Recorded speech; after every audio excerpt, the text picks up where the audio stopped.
तासगाव नगरपालिका निवडणुकीचा निकाल 21 डिसेंबर रोजी होणार आहे.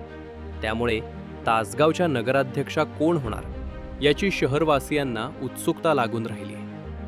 रविवारच्या निवडणूक निकालाकडे सर्वांच्या नजरा लागलेल्या आहेत. प्रमुख लढत ही राष्ट्रवादी शरदचंद्र पवार पक्ष व स्वाभिमानी विकास आघाडीमध्ये झाली. राष्ट्रवादी अजितदादा पवार गट व भाजपाचे आव्हान किती होते हे निकालानंतरच स्पष्ट होईल. सर्वांनीच ही निवडणूक प्रतिष्ठेची केली होती. अनेक प्रभागात लक्षवेधी लढती झाल्या आहेत. या निवडणुकीत प्रचंड प्रमाणात लक्ष्मी दर्शन झाले. त्यामुळे मतदार राजा कोणाला मतदान करणार याचा अंदाज लावणं कठीण आहे. नगराध्यक्ष पदाची माळ कोणाच्या गळ्यात पडणार हे रविवारी दुपारपर्यंत स्पष्ट होईल. तासगाव लाईव्ह न्यूज मराठीसाठी प्रतिनिधी राज चव्हाण.